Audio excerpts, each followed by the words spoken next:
The house stood at the end of a narrow street, half hidden behind an overgrown hedge. It had once been full of life, the scent of stew in the kitchen, the hum of the old radio, the quiet laughter of two people who had shared decades side by side.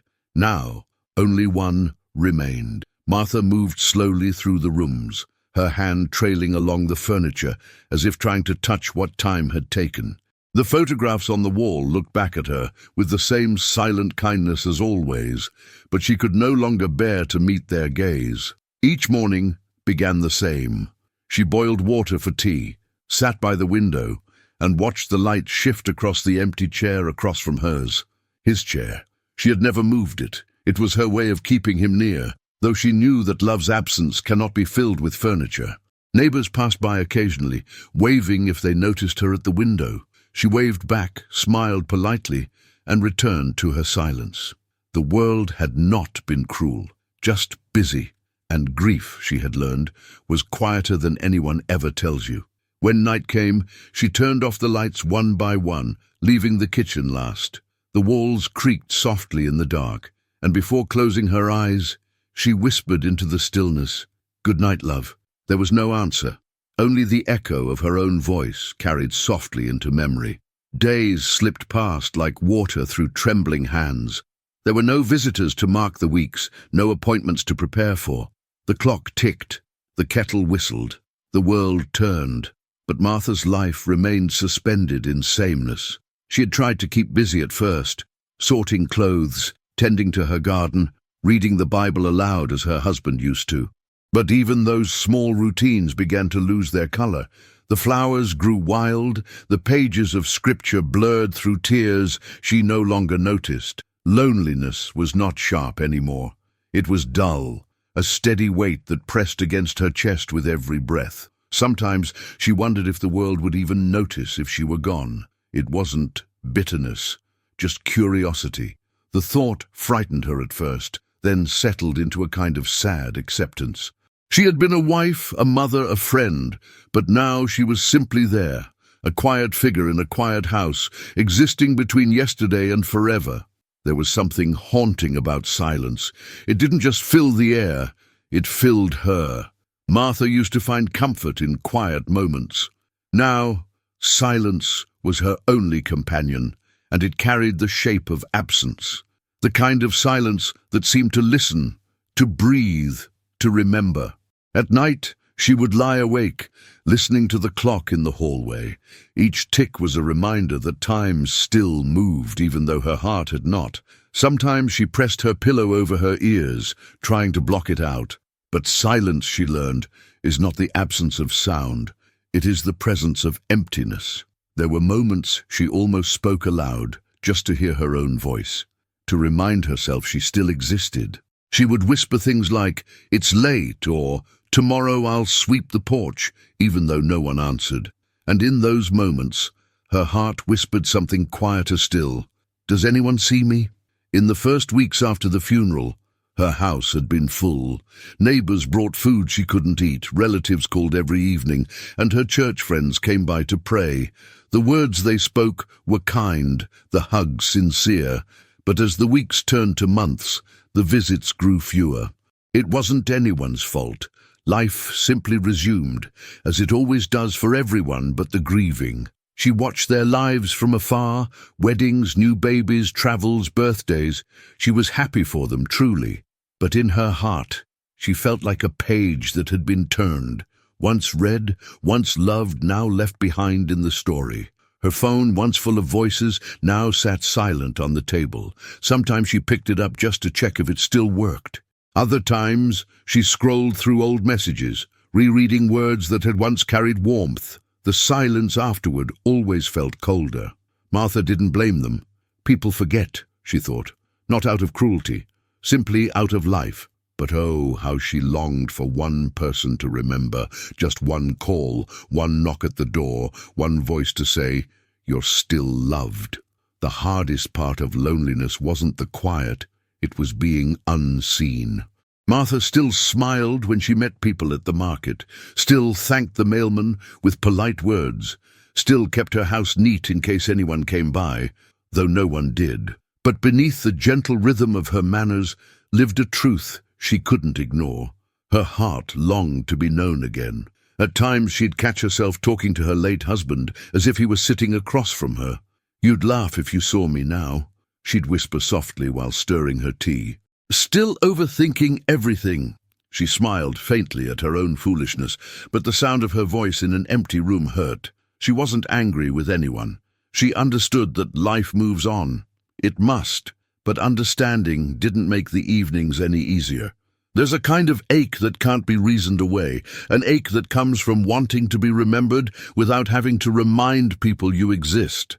Sometimes she thought of writing letters to her children, not to ask for visits, but to tell them she still prayed for them every night. But the words never made it to paper. Instead, she folded her hands and prayed silently, not to ask for company, but for peace. And yet, as she prayed, the silence felt thicker than ever.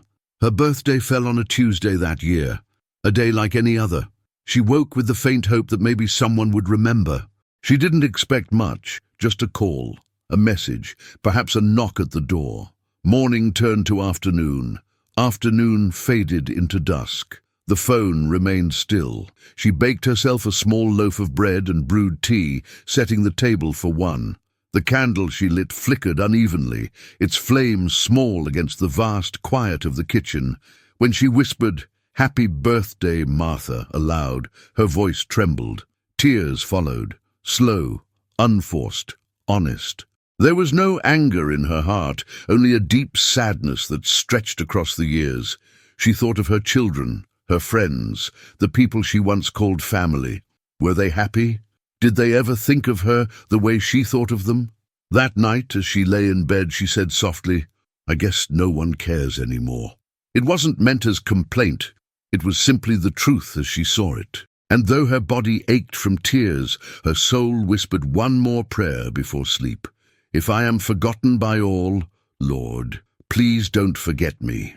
The rain began to fall after midnight, gentle at first, then steady. It tapped softly on the roof as Martha lay awake, her eyes swollen from crying. Her prayer had not been loud. It had been the kind that breaks from exhaustion, from the simple human need to be seen. "Jesus," she whispered into the dark, "I don't need miracles. I don't need much. I just want to know you still care." Her words dissolved into sobs that came from somewhere deep, the place where years of quiet disappointment had been stored. She turned her face into the pillow and cried until her body had no strength left. When she finally stilled, the silence felt heavier than before, but also strange. There was something in it she couldn't name. Not an answer, not yet, but something gentle, like a held breath before comfort. Her tears slowed, her breathing softened. Somewhere between sorrow and sleep, her heart whispered again, "If you're there, Lord, I'm listening."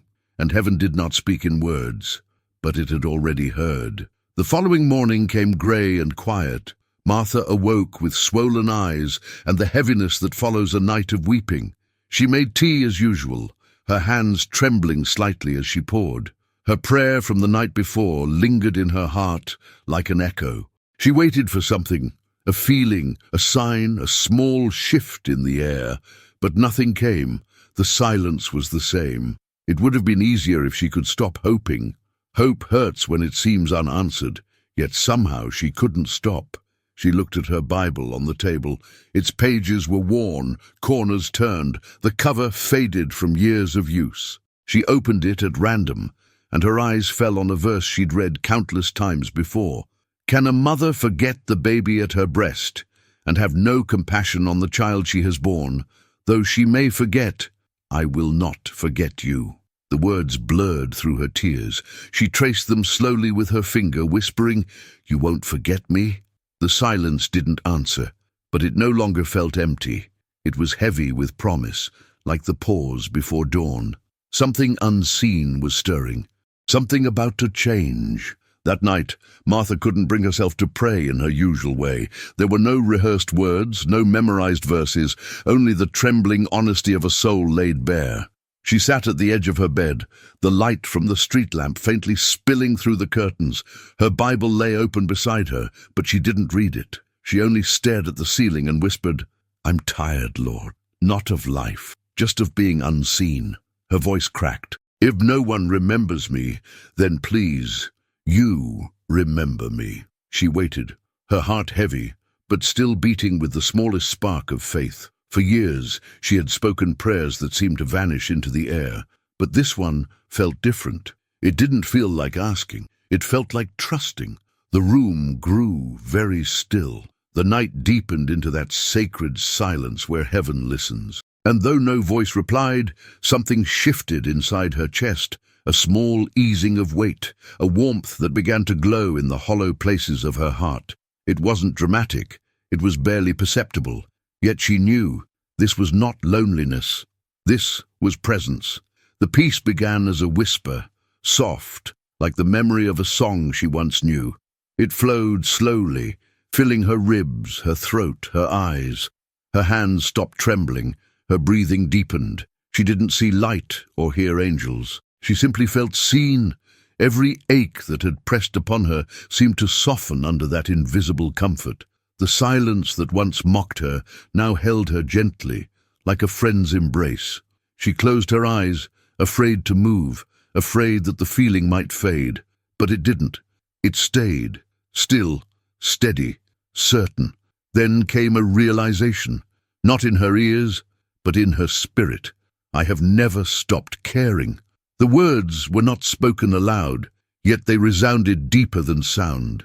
They carried familiarity, the voice she had known since her youth, the same one she had prayed to through laughter and tears. Her lips quivered as she whispered, "Jesus." The air itself seemed to breathe, and within that breath she felt love, patient, vast, eternal, wrapping around her like the arms she had longed for since he passed away. Martha sat completely still, tears slipping down her cheeks.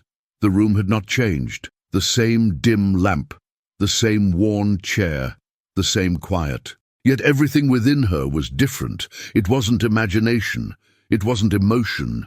It was truth, living, breathing, unmistakable truth. In that moment, every memory of neglect, every year of silence, every lonely prayer seemed to gather before her like clouds and then dissolve in light. The voice that spoke within her carried no accusation, no lecture, no command, only tenderness. You are not forgotten. You never were. Her hands rose to her face and she sobbed, not from sorrow this time, but from recognition. All the years she had thought she was unseen, he had been there, in every breath, in every heartbeat, in every tear that fell unseen by others. It was not that he had returned to her, it was that she had finally grown quiet enough to hear him again. As the presence lingered, her mind began to wander, not to the pain, but to all the small graces she had missed before. She remembered the time she was ill years ago, and a neighbor had brought soup just as she'd prayed for help. The time her husband's last words had been, "Don't stop believing, he'll take care of you." The countless mornings when she'd woken just in time to see the sunrise, painting her kitchen golden. None of it had been coincidence. Every kindness had been a whisper of his care. Her tears turned to laughter, soft, trembling laughter that came from the realization that love had never left her.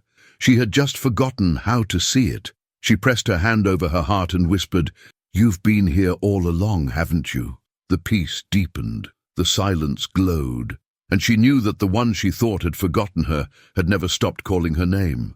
The sunlight the next day was soft and golden, filtering through her lace curtains. Martha awoke with an unfamiliar lightness in her chest. The heaviness that had lingered for so long was gone, replaced by a calm that felt sacred. As she brewed tea, a faint sound startled her, a knock at the door. It was rare for anyone to visit so early. She hesitated, her heart quickening. When she opened the door, a young woman stood there, a neighbor she barely knew, holding a small basket. "I'm sorry to bother you," the girl said shyly, "but I baked too much bread and thought you might like some." For a moment Martha couldn't speak. The gesture was small, ordinary, yet it felt like something divine. She smiled, her eyes misting. "That's very kind of you," she whispered. "Please come in." They talked for nearly an hour, about nothing important, and yet everything that mattered. The girl laughed easily, her warmth filling the house. Before leaving, she said softly, "I don't know why, but I just felt I should come." When the door closed, Martha stood there a long while, her heart full. She didn't need to wonder anymore. She knew exactly who had sent her. Over the next few weeks, it began to happen more often. Little visits, unexpected kindness. A boy from the church offered to help trim her garden. A woman from down the street began dropping off soup every Friday. Even her mailman lingered a little longer, chatting about the weather before handing her letters. Each act seemed so simple, but to her they were miracles. One evening, as she arranged flowers that had been left at her doorstep, she realized something beautiful. Jesus hadn't sent one grand sign to prove his care. He had woven himself into people, into small gestures, gentle words, quiet presences. Love didn't need to be loud to be real. She whispered a prayer of thanks as she placed the flowers by her window, smiling through tears. "You didn't forget me, Lord," she said softly. "You're reminding me through every pair of hands that knocks on my door." And though no voice answered, her heart felt its reply. "And through yours, my daughter, I will care for others." The ache of her husband's absence never fully left, nor did she want it to. Love, she knew now, was not meant to disappear with death. It was meant to deepen, to stretch, to learn new ways of being. Martha began to fill her days again, not with noise, but with kindness. She visited another widow from the congregation who was struggling. She baked for a young mother in the neighborhood. She wrote cards to the sick and lonely, leaving them unsigned. Each act was small, yet each one carried the same truth she had learned. She mattered. Her grief, once a shadow, now walked beside her like an old friend, not a chain but a teacher. And she no longer saw her solitude as punishment, but as a space where God could speak softly without interruption. When people thanked her, she smiled and said, "Don't thank me, he remembered me first." And in that truth her heart found rest. Martha bought a notebook, plain, with a cover of pale blue, and began writing names. Some she knew well, others she'd only heard mentioned in passing. Beside each name, she wrote a prayer. Every morning she prayed over those names before the sun had fully risen. Then she began calling some of them, the elderly, the widowed, the forgotten. "Just wanted to hear your voice," she'd say gently.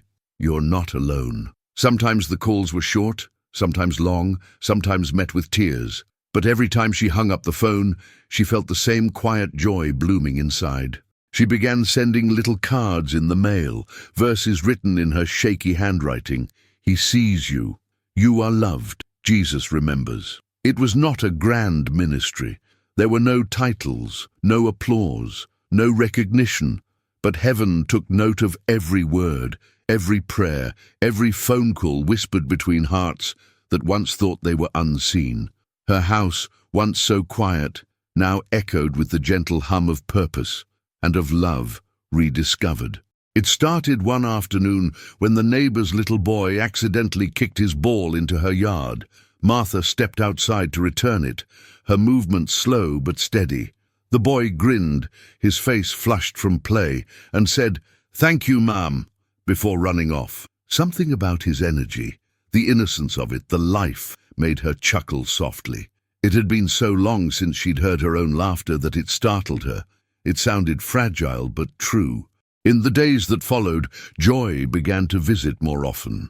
Sometimes it came through the smell of bread baking, sometimes through the letters she received from those she'd written to, sometimes through the warm sunlight on her hands as she sat by the window.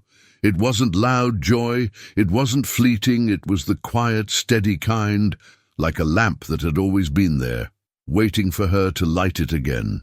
One morning, while preparing tea, she whispered to herself, "I'm happy." And then she paused, surprised by her own words, and smiled. It wasn't because her life was full again, it was because her heart was. There came a moment late one evening when she sat in her chair, Bible in hand, and simply began to weep again.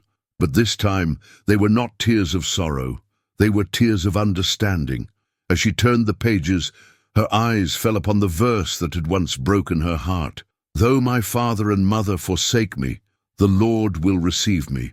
She whispered the words slowly, feeling them settle into her bones like truth rediscovered. It wasn't that people had stopped caring. It was that human love is fragile, forgetful, fleeting, but divine love, the love that found her in her silence, was eternal. She closed the Bible and placed her hand over her heart. "You cared," she said softly, "even when I thought you didn't, even when I stopped believing." And in the quiet that followed, she felt it again. That same warmth, that same peace, that same holy assurance that had come to her in her darkest night. Love had never left her. It had simply been waiting for her to notice. The seasons changed gently. The trees outside her window shed their leaves. The sky softened into gold and grey. Martha's steps had grown slower, her hair thinner, but her spirit glowed with quiet strength. Every evening she sat in her chair by the window, the same spot where loneliness once kept her company. Now it was peace that sat beside her. She no longer looked out hoping to see someone arrive. She simply watched the sunset, the sky painting itself in colors too beautiful to describe, and whispered prayers of gratitude. "Thank you, Jesus," she would say, "for remembering me, for staying, for loving me when no one else did."